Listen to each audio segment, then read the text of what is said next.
have a long weekend of doing absolutely freaking nothing, and I could not be more excited. Cheers to that. The only thing that I have to do is on Saturday, today's Thursday, on Saturday, I have a Democratic committee meeting where I'm going to talk about my work. And if you don't know, I work for a housing nonprofit, and we've been trying to help people in this one particular area, and we've been getting a lot of pushback. So network and things like that, which honestly sounds like a nightmare, but I'm optimistic, fingers crossed, and I'm hoping to do more things in the future, because unfortunately the education around housing and things like that in the US is woefully small. About an hour or so commute one way, and then the actual meeting / party or whatever is a couple of hours.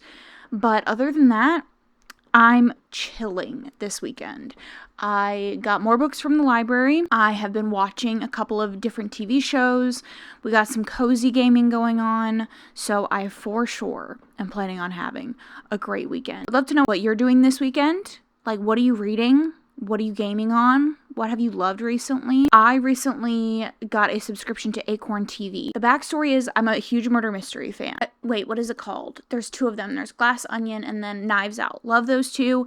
Didn't love When Dead Men, whatever it's called. The one that recently came out, I didn't love that one. And then I watched Sheep Detectives, which is the Hugh Jackman murder. My lighting is just going in. Which is the Hugh Jackman murder mystery situation, and I really, really liked it. And then I got an ad or something for Acorn TV, which is a international host of a bunch of different murder mystery type shows. So I've been watching a couple of them that I've been really liking. One is a little bit more fun and lighthearted, and one I think is a little bit more serious. And then I've been reading a ton. Let me know if you have Acorn TV, because I need some recommendations. I have so many books that I need to read, and I also am considering doing a reread of some of my favorite romances. I am buddy reading a reread of Problematic Summer Romance by Allie Hazelwood with a friend at some point this weekend, but I also have some other books, some other romances that I've been wanting to reread, and also a ton of library books. So everything is up in the air. Could play some Animal Crossing, could watch some TV, but this weekend is just chilling. Okay, I don't know what kind of autism you got, but I got the kind that is deeply obsessed with space and also hates shower. It's a constant struggle. So after a very, very quick second shower of the day, because I had to shower after my hike, I am now prepared to get into the Book Witch. I am already 65 pages through this. I was reading a little bit of it yesterday. I've been reading over the past couple of days. I just haven't really been in the reading mood. Unfortunately, my brain has been a little bit mean to me recently, so I haven't been able to enjoy reading as much. Hence, the Allie Hazelwood reread. And hold on, I need to turn my fan on. I didn't initially want to whip out the big mic, but it's so damn hot that I have to have fans on, which is part of the reason that I have not been in the best mood filming and things like that. But like I said, I am currently reading The Book Witch.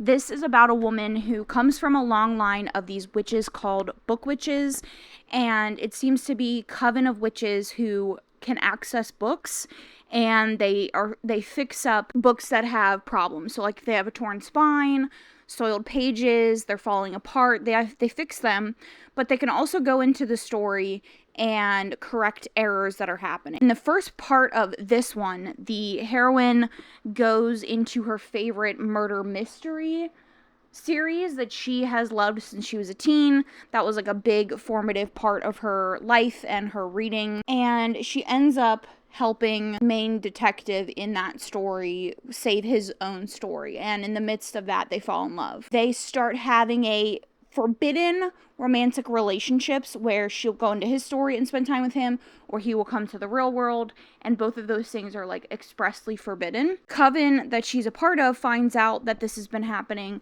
and they take all of her books of his away, of his story away, forbid them from having any connection. I don't have a big emotional connection to it, especially the romance. I don't much care for the romance. It was kind of like a circumstantial kind of thing, so I don't much care for the romance.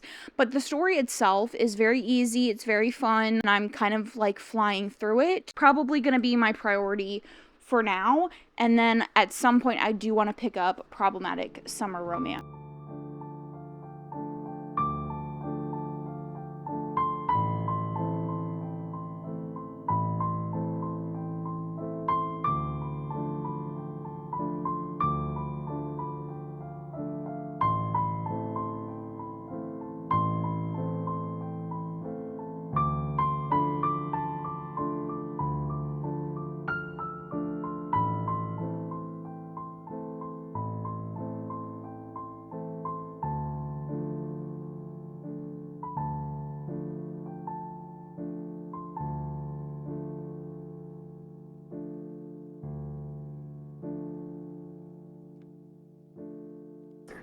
But before our lips could touch, the phone rang. It wasn't my cell, but I repeated, what does that mean? If there were a museum for lost when a bookstore is closed and the people are gone, it still doesn't sleep.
It is now Monday. I am home from work for the day because I got a singular hour of sleep, and this weekend was just so stressful. There was so much going on, but it was really, really good. I just didn't feel like talking. Like, the event that happened on Saturday night, the DEM meeting, was really good. It was more like a barbecue sort of thing where the delegates for the upcoming primary talked and all of that stuff, which was lovely. And I got to do some networking. I got some connections that I needed, and so that was nice. But I was like very stressed leading up to it, and I was also very exhausted afterwards. Basically, I spent all of Friday and Saturday hanging out with my partner, and then Saturday evening, obviously I had that thing. Sunday was full of house chores. But somehow amongst that, I managed to marathon an entire season of an anime and also finished 3 books.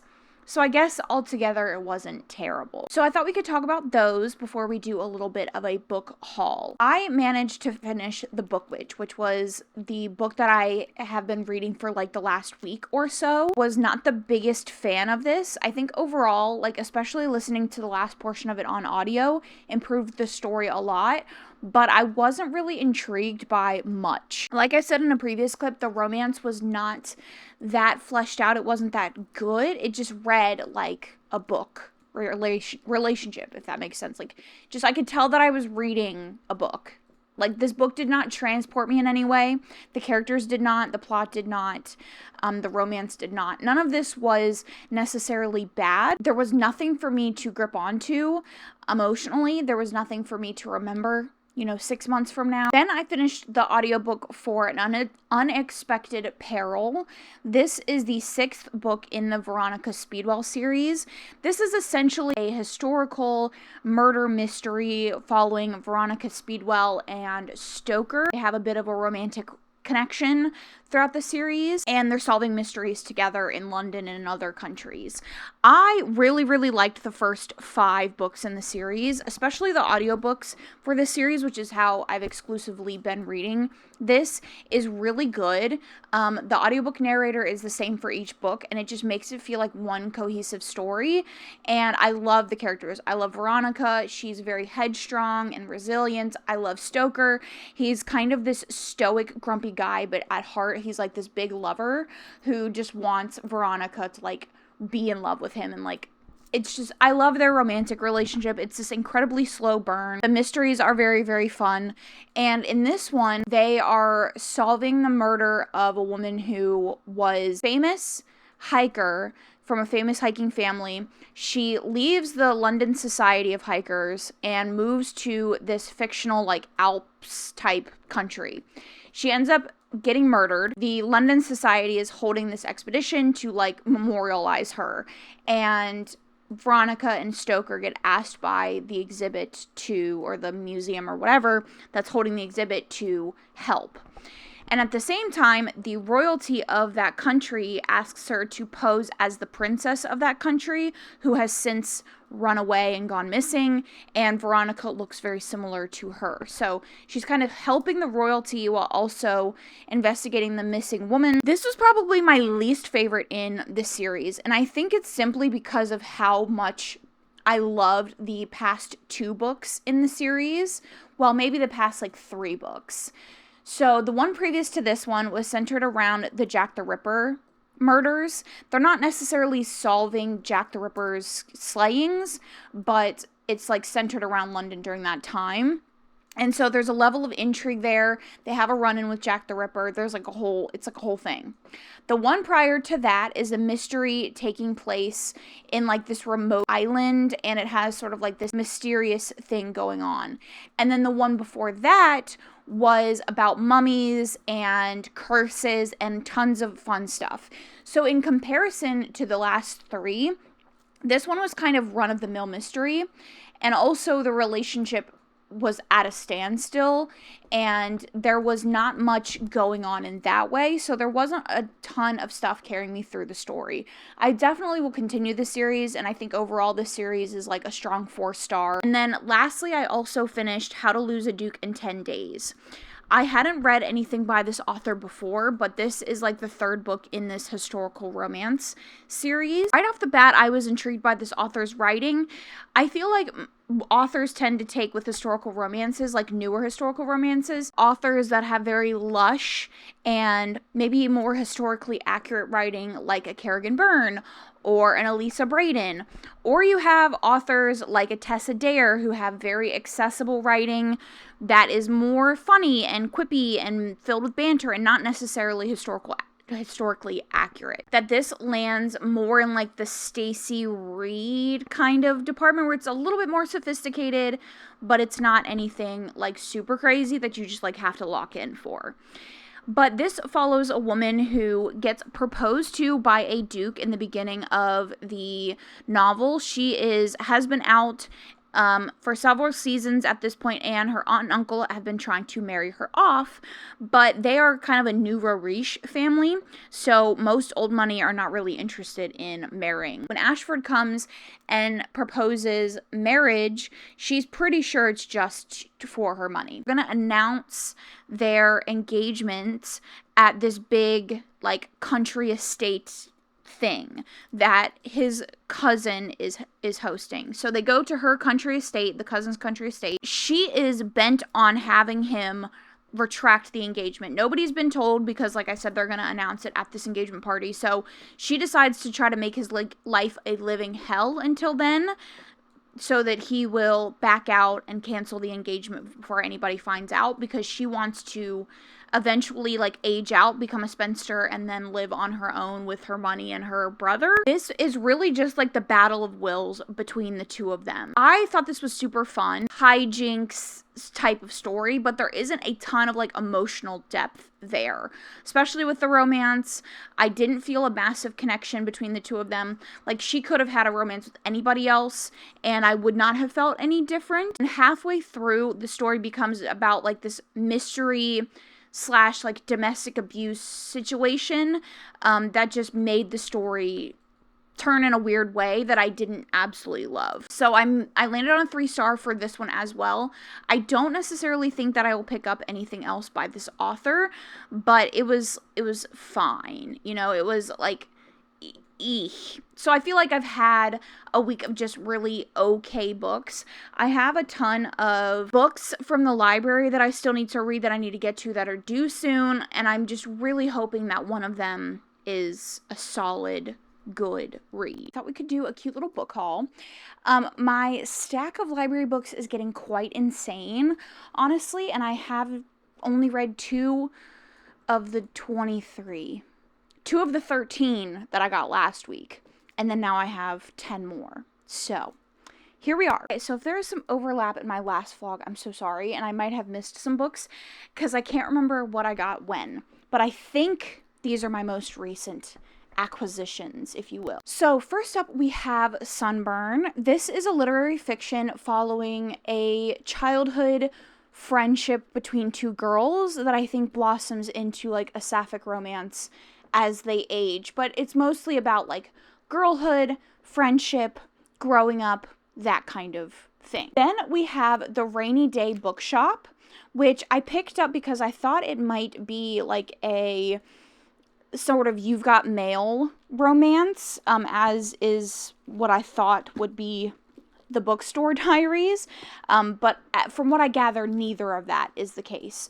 For this one in particular, I believe this is a mother-daughter story. It centers around her having a bookstore or something like that, and there might be a romance in it. But I don't think that's the central thing, because it says, some secrets refuse to stay buried, and sometimes the truth is more shocking than fiction. Rosie and Emma will have to navigate an unimaginable path together. Emma comes home with her own daughter, Olive. So I think it's kind of like an intergenerational sort of mother-daughter relationship story centered around a bookshop, and there is a romance in it. I'm assuming because there's a dude on the cover. I don't know if the romance is with the mother or the daughter or what, but I'm assuming there is a romance in there somewhere. Next up, we have The Bookstore Diaries. Like I said, I thought this might be a romance, but I don't think it is. There might be a romance in it, but it says, the town's juiciest secrets are revealed in this joyful and sparking new novel. As secrets spill and scandals surface, life at the Painted Lady bookstore got a lot more colorful and chaotic. But for a woman who's always had to take charge, Jax will see that losing control, especially with the wrong guy, can set you free. It's like a small town sort of situation. I don't know. We'll see if it has a romance or not. I think it's like a family bookstore. I don't know. Then we have More Than Enough. This is another literary fiction. I have been wanting to expand my reading types recently, but this is about a high school English teacher who does like an ancestry test, and she finds out some like shocking secrets about her family's history, and she has a book club that's like a group of all of her friends, and I think we're navigating those hard life truths with the help of her book club friends. Some reason I got a lot of literature about books. I guess a lot of that is coming out, because I'm pretty sure all of these have been new releases, so I'm not complaining. But next we have Strange Animals, which is such a fascinating cover, and I'm quite excited about this one because I actually recently picked up a random fantasy that I had heard nothing about, that I knew nothing about, and it ended up being a 5-star. And so I'm hoping that this one will also be a 5-star. But the little blurb says, an ordinary man discovers a hidden world of supernatural creatures and an unexpected home in this enchanting contemporary fantasy debut. Creepy, cozy, and beautiful. It is a fantasy about home, belonging, and the fearfully wondrous nature all around us. Next up is another one that I thought might be a romance, but that is Lake Effect. This says it's a wry and tender portrait of 2 families forever changed by one love-struck decision that will reverberate for decades. I'm assuming this says it follows a mother-daughter relationship, loss and grief, and what we owe the people we love most. I don't know if it's like 2 families that hate each other that come together, over like maybe a pregnancy or something like that. We will see. Obviously, I could read more of the blurb, but I'm not gonna. We have 2 more that are part of the same series, but the last one that is a standalone, that's part of a series that I don't have the rest of the series over. You know, you get what I'm saying. Is Brigands and Bread Knives. This is the 3rd novel in the Legends and Lattes series. I really, really liked Legends and Lattes. I think I listened to the audiobook a couple of years ago. I had not read the prequel, but I saw that this one came out recently. It follows new characters. So this, I'm sure you're aware, is like cozy fantasy. It seems like a cozy adventure type of story. So and then the last 2 books that I snagged are The Da Vinci Code and The Lost Symbol. I don't know if I spoke about it in this vlog. The days are all blurring together, but I recently finished Angels and Demons, which is the first book in the Da Vinci Code series. I was not the biggest fan. I didn't love it. I found it to be a little bit cliched. It didn't portray women in the best way, and it kind of fit squarely into that like dad-lit fiction thriller situation that I'm not the biggest fan of. I originally read it because it's on specifically the second one is on a list that I'm reading from of 150 books everyone should read before they die type of situation that I'm slowly making my way through. And so I picked up the first one in the series, intending to read the second one. So I will be reading the second one. I'm much more interested in the plot as opposed to the first one. Even though I had my gripes and I rated it 3-star, even though it's more like a 2-star, I am going to give the second one a shot. And then I also got the third one just in case I love this one enough that I want to pick up the third one and have it readily available. So those are all of the new books.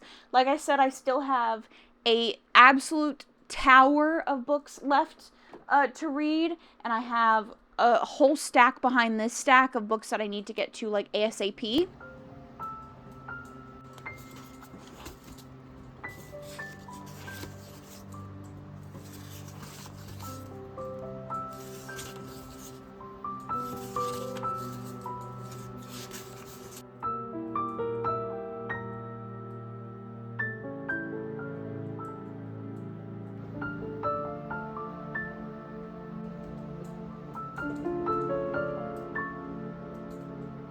Alright, after a nutritiously healthy lunch of salad and a chocolate croissant, I'm here to talk about the animes, video games, movies, etc.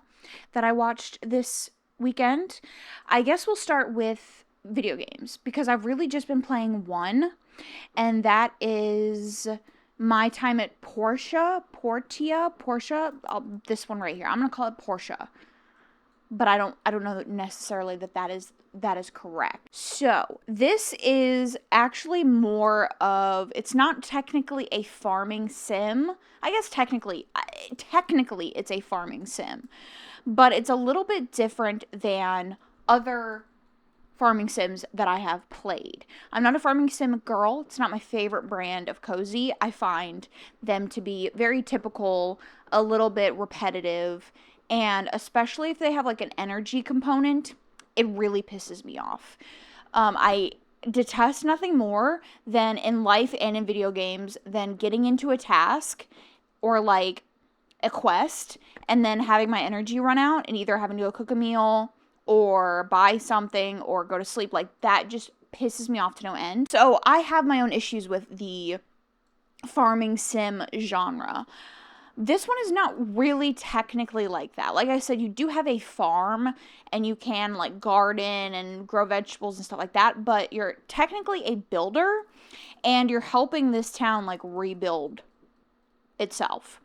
And at the beginning of the game, you get introduced to the town's commerce committee society thing. You do a couple of quests for them. You go into some old ruins to get supplies, but you're like building up this town. You're helping like make building supplies for quests and stuff like that. And you're meeting the townspeople.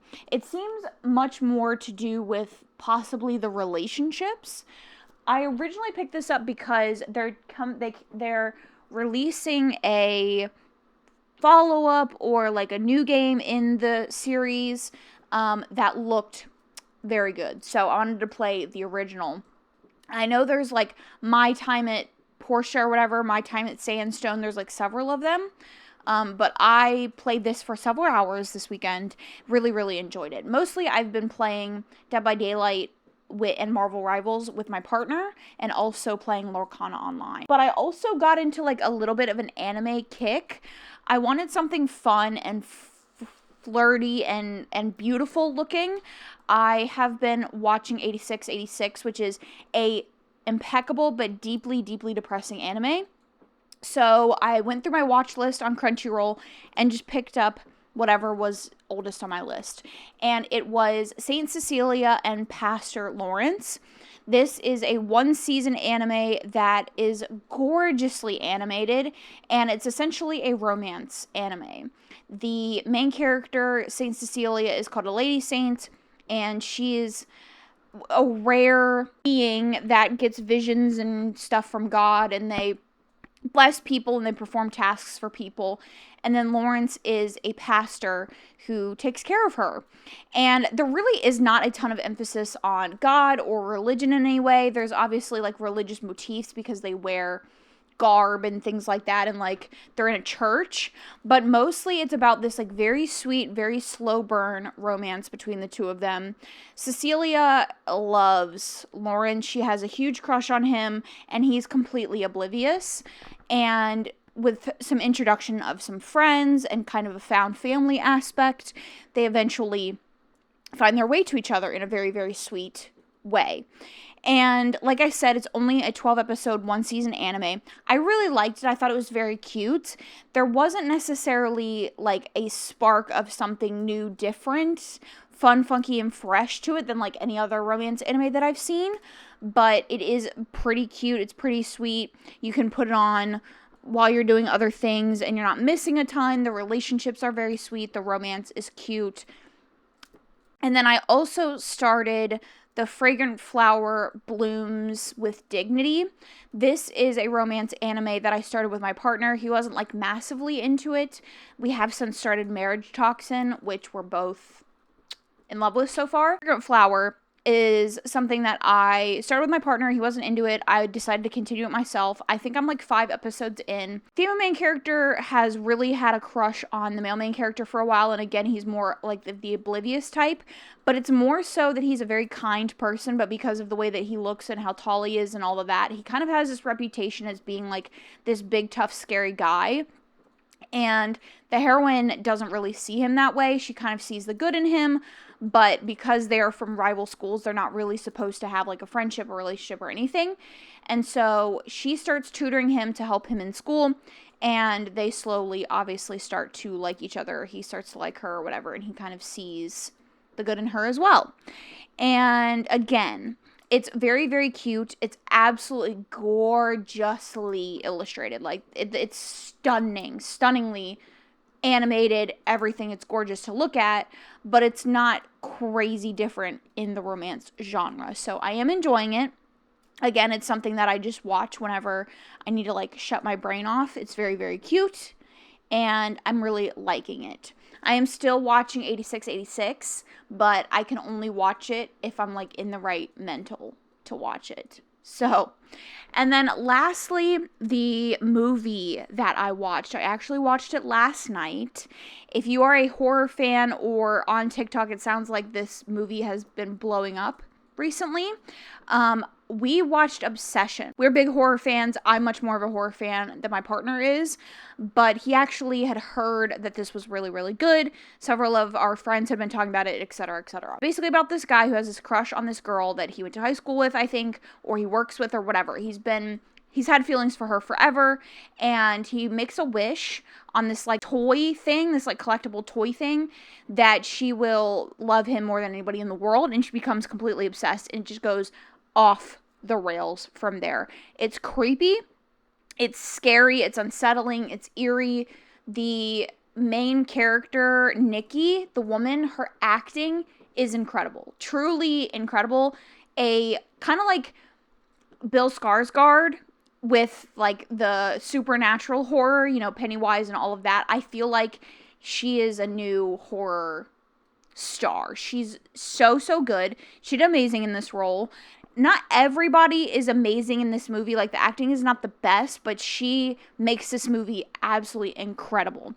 And what I really loved about this is it definitely subverts a lot of horror movie tropes that we tend to see, especially in these like obsession type movies. Like, I really loved how the story went, loved the ending, and it was just incredible. Incredible, incredible, so creepy.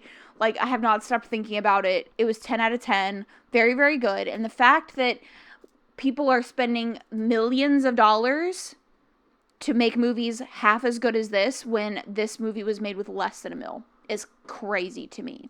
So, very, very good. Incredible movie. Originally, we were going to rent it. It was like rent or buy. Buying it was only $4 more, but we were like, I don't really rewatch horror movies, so I'll just bite the bullet. Spent $20 for a digital rental, which is just a crime, but it was well worth it. I think if you want a date night at home, I think it might still be in the movies, but you want a date night at home, or you want to just absolutely creep yourself out, like, this is a impeccable movie to watch. Maybe wait until it's on other platforms. Like, I think it's worth the money. I don't need to tell you how to spend your money, but I'm saying, like, I think it's a great movie, but I'm sure you can catch it on other streaming platforms a little bit later on. But it was impeccable, amazing. She deserves all the flowers, all the awards. It was fantastic. The movie was great. Loved it so much. I am tired of talking, but I did want to run something by you. I have been including these little clips in here every once in a while where I like go in depth about what I'm reading or whatever. And I want to make sure that I start timestamping stuff so you guys can skip around. But I want to know if you are interested in me doing like a media wrap up, maybe like once a quarter, every month, like whenever I kind of feel like I have a lot to talk about, because I do read and watch stuff that I don't mention in vlogs, and I would want to know if you would be interested in it. So let me know down in the comments, and also I want to talk about what movie you have watched recently, if you have watched Obsession, what you think, what book you've been reading recently and absolutely loved. Like, I would love to talk.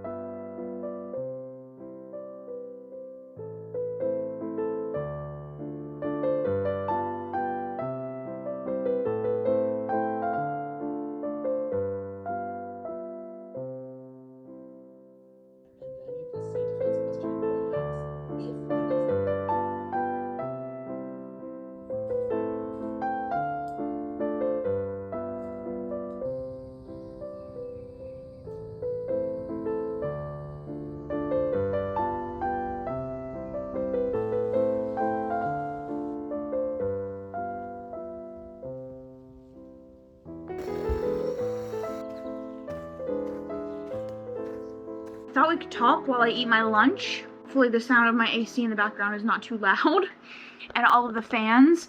It is supposed to be over 105 degrees this week, which I'm not excited about. It just like ruins all my plans to hike. So I think today is Tuesday. Try to hike tomorrow morning before work and see how that goes. I'll do like one of the shorter hikes, not the 3-mile one that I favor. Kind of in a weird place mentally with just like the health issues that I've been dealing with and the stress of last week. I just feel like I'm in this place where I don't really know what to do. I don't really know how I'm feeling. I don't really know anything. Like, I don't know. I don't even know how to explain it to you. But do you ever have those weeks where you just feel like you're here and you want to be present and you want to kind of like evaluate where the feelings are coming from or the lack of feeling is coming from, but you can't because you can't even like begin to identify what the problem is? That's how I'm feeling right now. My last therapy session was good. Honestly, I don't even remember what we talked about. I don't remember how I was feeling last week. I just know that I've been feeling very disconnected for a while. So I don't know. I'm trying to do all of the things that will recharge my batteries, give me spoons, whatever you want to say. But there's also the element of like wanting to function and do the things that you should be doing or that you want to be doing, and not being able to do that is irritating. I've mostly just been watching YouTube videos, trying to not sleep all the time because I'm so freaking tired, which I think is part of the reason that mentally I've been so shut down. I don't know what it is. Like, my mom has also been feeling the same way, and I don't believe in, like, the universe type shit, but I'm wondering if there's just something going on right now. Obviously, we're all stressed, depressed, overwhelmed, anxious, all of that. But I feel like, especially since COVID, a lot of us have been forced to take the atrocities that are occurring and just, like, deal with it and get over it and go about our daily lives to a point where we become a little bit desensitized and we're just able to function day to day. And I just don't feel like I've had the level of energy to do that. And I don't know what that is. An appointment with my hematologist because I got some blood work done at the beginning of the summer and there were some funky things going on. I have a blood disorder that I don't know how long I've had it, but there was, like, a major health scare in, like, 2022 or 2023 where I was in the hospital for, like, a week, and it was absolutely horrifying. And since then I've struggled a lot to get blood draws and things like that because they were constantly sticking me like 3 to 4 times a day, and it was horrendous. Experiencing that, like getting blood draws and stuff, it's awful emotionally for me. But I really need to go back and see if maybe there's a better way to deal with the things that are going on from, like, an actual blood doctor. So that is that. I am going to finish my salad and we will talk in a minute. Okay, I am freshly showered and feeling much, much better. So let's talk for a quick moment. I am currently reading these 4 books. Where the Girls Were. However, this is due from my library today. So I reserved it from my Libby library and it has several month wait. I got to chapter something. This has no header, but I got 28 pages in. I am interested in this. It's about a woman who gets pregnant at 17 while she's still in high school. And, like, I'm assuming it follows what society and her family and stuff does to her. But there is that. I also started Half His Age. I got to chapter 9 of this. This is a very, very, very quick read. It's here, and I am intrigued, tentatively. I have heard not good things about this. However, I'm intrigued by the writing so far. It's definitely setting up the narrator to be just a very, very lonely girl and setting her up for predation. So we'll see how this goes. Then I started Isles of the Emberdark. I think I only got like maybe 2 chapters into this. Very interested in this one. It's reminding me of this book that I read a couple of years ago. It's like a magical creature zoo kind of situation. This, he's in a magical zoo to begin with, but I think he leaves the zoo to go on an adventure to, like, save his people or something. But love Brandon Sanderson's writing. Excited for that. Lastly, I got to chapter 5 of Problematic Summer Romance. I'm enjoying this so far. I'm enjoying the reread. Love Allie's writing. It's so comforting, and just knowing what's to come, I'm very, very excited. So I'm excited for all of those. But the reason that I wanted to end the vlog and talk to you guys is a very exciting announcement, which is that I started a Discord for our channel. So I will leave that linked down below. There's a ton of fun little servers, little channels that you can go into within the server where you can talk about your hobbies, what you're reading, what you're loving, share photos of your pets, things like that. I wanted an area for our community to come together and show love for each other and share our lives together, and I finally did it. So I hope you will join me down there. I understand that Discord can be very overwhelming, but I'm hoping that you find it to be a very calming place where you can just go and be filled with love. So that is it for this video. I am jumping in here to talk about this thing that I created at work today, wanting a place outside of Notion that I can quickly access and keep front of mind for like cleaning and things. I created this chore list, and I will have the PDF to this in the Discord if you are interested. But basically this is just a list of chores broken down daily, weekly, and monthly, and it's pretty simple. I find that with trackers like this, I like to keep it pretty simple, make a quick list of all of the things that I want to make sure that I'm doing and knocking them out as I go.